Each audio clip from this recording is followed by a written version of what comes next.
क्या वजह रही तो आप यहाँ पे परेशान पड़े?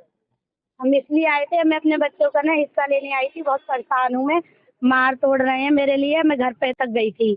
हाँ, हम मुझ पे लिपट गए हैं वो बहुत ज्यादा, मेरे बच्चों का भी, और झूठा नाम लिख रहे हैं कि सोना और पैसा चुरा के ले गई। झूठा आरोप लगा रहे हैं मेरे पे, इसलिए कह रहे हैं तुझे फंसाऊंगा, सुभाष नगर थाने में बंद करूंगा तुझे मैं। हाँ। क्यों आरोप लगा रहे हैं? क्या मामला हुआ शुरू से? कोई मामला नहीं होता, जैसे मैं गुस्से में चली गई थी, मेरे हस्बैंड पीते खाते थे ना, तो मैं गुस्से में चली गई, दिल्ली कमाती थी, बच्चे यहीं रहते थे। इसके पापा को ये नहीं पता, इसके पापा के पास ही मैं रही थी, फिर मैं चली गई, इनके भैया में और इनमें झगड़ा हो गया था, उसने फांसी खा ली शराब पी के। उसका आरोप मेरे पे लगा रहे हैं, आगे किसने गई थी? मेरे लल्ली के पापा ने। हाँ, तो उसने पता है, फिर फांसी के जैसे नहीं चला था इनका मुझे फंसाने का, तो इनने मेरे पे जेवर पैसे का रख दिया कि इसे ऐसे फंसाऊंगा। इसलिए फंसा रहा है कि मैं अपने बच्चों का हिस्सा लेने नहीं आऊँ, इसीलिए मैं कह रहा है मैं कोई हिस्सा नहीं दूंगा। मेरी 4 बहनों का हिस्सा है, अब वो भी शादीशुदा हैं। तो आपका क्या नाम है? मेरा नाम कुमकुम पटेल है। अच्छा, और आपके घर वालों को? मेरा जितेंद्र पटेल। तो शादी कब हुई थी? आप कितना समय हो गया होगा? मेरी शादी को तो हो गई 11 साल हो गई, 16 साल तो हो गई, 16-17 साल। कितने? ये 2 बच्चे हैं मेरे। अच्छा, 2 लड़के। हाँ। अच्छा, उसके बाद में कलेश वलेश हुआ फिर? हाँ, कलेश हुआ था, बहुत सारा कलेश हुआ था। आप कौन से नंबर पे आती है मतलब? मैं मैं दूसरे नंबर, मतलब बड़े हैं, उनकी शादी हुई नहीं, हाँ। उनसे बीच के हैं जो, उनकी शादी हो गई, मैं सबसे छोटी हूँ। अच्छा। हाँ, तो वो है नहीं, उन्हें भी मार दिया जात के मारे, क्योंकि वो कह रहे थे मैं अपना हिस्सा बच्चों को दूंगा, तो इसलिए उन लोगों में झपट्टाबाजी हुई थी, तो खटिया पे गला बंद करके उसे मार दिया, खुट्टी पे लटका दिया। हाँ, उसे मार दिया, नाम कह रहे थे, खुद मर गया। सास ससुर है आपके? नहीं, सास ससुर नहीं है, सास ससुर मर गए। नंदे हैं, 4 है। अच्छा, 4 हैं। हाँ, वो भी शादीशुदा है। मेरी शादी थी। हाँ, वो भी हमको लिपट रही है, मार रही, कह रही हम हिस्सा नहीं लेने देंगे, हमारा हिस्सा है इसमें, ये बात कह रही हैं। आप बताओ उनका हिस्सा कैसे हो जाएगा? तुम्हारे लिए लेडी क्या कहती है? मतलब तुमको लेडी क्या कहती है वो? हमारे लिए तो कुछ भी नहीं कहती, जो कहती हैं मतलब तू चली गई है, तुझे हिस्सा नहीं देंगे, बहुत उल्टा सीधा आरोप लगा रही हैं। कह रही है तूने शादी कर ली, मैं तो कोई शादी भी नहीं की, मैं तो मेरे जीजा थे तो रहने निकली ने थोड़ी सहायता दे दी, तो मैं दिल्ली में कमाने निकली थी, तो उस चीज का मेरे पे आरोप लगा रही है, जिससे हमारे ये हिस्सा ना ले। आप कब गई हो और कब आपका आना हुआ फिर? मेरे तो मतलब मैं 2 साल रही थी, तो 2-3 साल में मैं वापस आई थी, इनके पापा ने मुझे बुलाया था कि आप आ जाओ, मैं ऐसा नहीं करूंगा, लड़ूंगा नहीं, झगड़ूंगा नहीं, तो मैं आई थी किराए के मकान में रहने के लिए, सामान भी इनने रख लिया था बच्चों से लो। मैं आई थी, इधर से चली भी गई थी, लड़ रहे थे वो, झगड़ रहे थे, मैंने कहा मैं अपने मैके जा रही हूँ, तो इतने में इनके भैया में और इनमें मतलब सास में कुछ लड़ाई अपने माँ बाप में हुई होगी, तो उसकी वजह से उसने फांसी खा ली। हाँ, ले, वो अपना हिस्सा मांग रहा था, ये हिस्सा नहीं दे रहे, कह रहे हिस्सा नहीं देंगे हम हमारे लिए। क्या कंडीशन है जब? अब ये कंडीशन है, मैं सोच रही हूँ मेरे बच्चे देखो इतने बड़े हैं, मैं किराए पे कैसे रखूंगी, दिल्ली में कमाती हूँ, खिला ही सकती हूँ, मैं शादी तो नहीं कर सकती, भाई उनका हिस्सा मिलना चाहिए। वैसे मायका कहाँ? मेरे मैका ये है संजना नगर। तो अब आप उससे जब से रहते अब तक ये आपने कहाँ?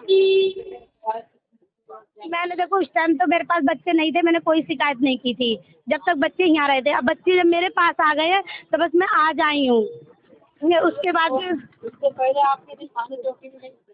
पहले मैंने जैसे इन पर केस किया था, एप्लीकेशन दिया था, फिर मैंने, ये लोग रोने निकले, गिड़गिड़ाने निकले, कह रहे वापिस ले लो, मैं ऐसा कुछ नहीं कहूँगा, तो मैंने अपना वापिस ले लिया था। फिर भी मेरे को मारने की धमकी दे रहे हैं, कह रहे तेरे पीछे लड़के लगा दूंगा, जान से मार दूंगा तुझे मैं। तो आज अब आप यहाँ पर आई हो, हाँ। क्या रहा? अब मैं यही आई हूँ, बस कह रहे हैं कि मतलब हिस्सा नहीं दे रहे हैं, तो इसी वजह से आई हूँ, मेरे को धमकी हर चीज की दे रहे हैं ना। सब मतलब चारों नंदे और मतलब जितने भी उनके हस्बैंड हैं वो सब मेरे को लिपट रहे हैं, कह रहे घर में नहीं आने देंगे तुम्हारे लिए। क्या कहा है? यहाँ पे तो यही कहा था कि भाई कोर्ट से मिलेगा, आप देखो आपका हिस्सा मिलेगा, क्यों नहीं। अब आप क्या करें? मैं यही चाह रही हूँ, बस मेरे बच्चों को मिलना चाहिए, मुझे मिले या ना मिले, मेरे बच्चे का हक है, वो तो मैं लेके रहूंगी भाई, मेरे बच्चे हैं, उसके पापा थे मरे, कोई कोर्ट में थोड़ी ना दे के गए थे, तब भी मैं कोर्ट से ले रहे, वैसे दे नहीं रहा है वो ये सब चीज ये झूठ बोल रहा है, सारे कागज फर्जी बना के ही कह रहा है, मेरे पिताजी ने मेरे नाम कर दी, मेरे मतलब मेरे माँ बाप, मेरे बड़े भैया जो भी मेरे को लिख के दे गए हैं, उस पर ऐसा कोई प्रूफ नहीं है जो लिख के दे गए हैं। जब वो देख रहे हैं। हाँ, जेठ कह रहा है, वो सब चीज अपना अपना रहे हैं, इनके लिए बहुत कम दे रहे हैं, अब जो बनना है मेरे को वो चाहिए ना पूरा हिस्से में, 2 लोगों का हिस्से में मिलना चाहिए मेरे बच्चों को, मैं तो नहीं कह रही मुझे दो,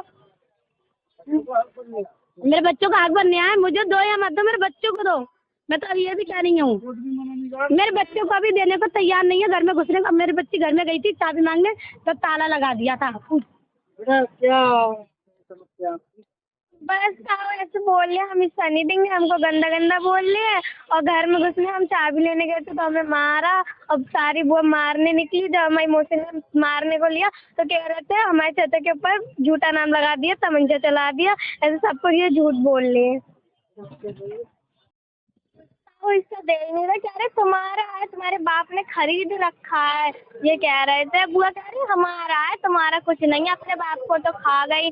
और मेरी मम्मी आने को थी जब पापा ने फांसी लगा ली थी, तो मेरी मम्मी मौसी घर चली गई थी तो कह रहे थे मेरी मम्मी खा गई, झूठा इल्जाम लगा रहे थे ऊपर से। तब हमारे ऊपर गंदी निगाह रखते थे, हमें भगा दिया, घर से निकाल दिया कि अपनी अम्मा के पास जाओ। आज आप अपने माँ के साथ आई थी, आप क्या चाहते?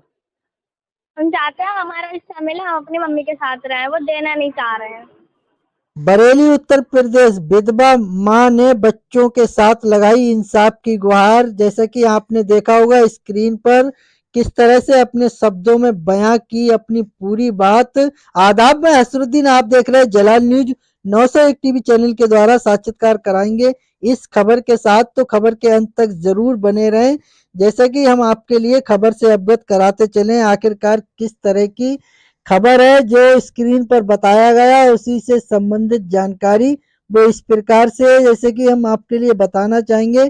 आज हम बात कर रहे हैं बरेली की एक ऐसी दुखियारी मां की जिसके सिर से पति का साया क्या उठा, अपनों ने ही उसे लूटने और प्रताड़ित करने की ठान ली।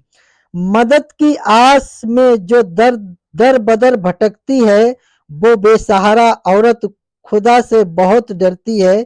जुल्म करने वाले भूल गए कि इंसाफ होगा, क्योंकि ऊपर वाले की लाठी बेआवाज चलती है। मुख्य जानकारी, ये मामला बरेली के सुभाष नगर थाना क्षेत्र का है। प्रार्थना पत्र के अनुसार प्रार्थनी कुमकुम पटेल, जिनके पति स्वर्गीय जितेंद्र कुमार का निधन हो चुका है, आज अपने दो मासूम बच्चों के साथ न्याय के लिए भटक रही है।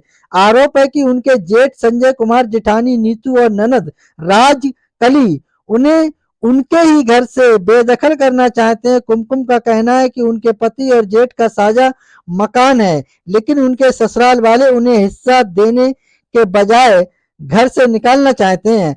अजीब खेल है इन रिश्तों का साहब, यहाँ खून ही खून का प्यासा नजर आता है। दौलत की खातिर जमीन बेच दिया जिसने, वही आज अपनों को घर से भगाता है। गंभीर आरोप महिला का आरोप और भी डरावना है। पत्र के अनुसार जेठ संजय कुमार उन पर गलत नियत रखता है और बच्चों की जान मान का खतरा बना हुआ है। प्रार्थनी ने यह भी आरोप लगाया कि उनके बड़े जेठ प्रवीण कुमार की मृत्यु भी संदिग्ध परिस्थितियों में हुई थी। आज ये महिला वरिष्ठ पुलिस अधीक्षक एसएसपी बरेली के सामने अपनी फरियाद लेकर खड़ी है। क्या एक विधवा को उसके बच्चों के साथ सुरक्षित जीने का अधिकार नहीं है? क्या प्रशासन इन दबंगों पर कार्रवाई करेगा? हम प्रशासन से अपील करते हैं कि इस मामले की निष्पक्ष जांच हो और कुमकुम पटेल को न्याय मिले। आप इस वीडियो को ज्यादा से ज्यादा शेयर करें ताकि बरेली प्रशासन तक ये आवाज गूंज सके। नारी का सम्मान जहां होता नहीं, वो समाज कभी तरक्की करता नहीं। उठाओ आवाज उस मजलूम की खातिर, ताकि कोई फिर से आंसू ना बहाए। उम्मीद करते हैं आप सभी लोग खबर से सहमत होंगे। खबर उपयोगी व अच्छी लगी हो तो एक आगाज जरूर कीजिएगा। चैनल को लाइक, शेयर, सब्सक्राइब, घंटी वाला बटन ऑल करना ना भूलें, जिससे हर नोटिफिकेशन आप तक पहुंचता रहे। हमारे लिए एक सहानुभूति, हौसला अफजाई मिलती है और मोटिवेशन मिलता है। उसी के साथ हर रोज तरोताजा खबरों को लेकर आपके बीच उपस्थित होते हैं। मेरा खबर दिखाने का, बताने का, समझाने का मकसद रहा लोगों के लिए जागरूक करना, ना कि किसी की भावना के लिए ठेस पहुंचाना। खबरों में हमारे साथ बने रहने के लिए हमारे चैनल जलाल न्यूज 901 के लिए सब्सक्राइब करें, जिससे तमाम छोटी बड़ी खबरें आसानी से मिल सके। जय हिंद।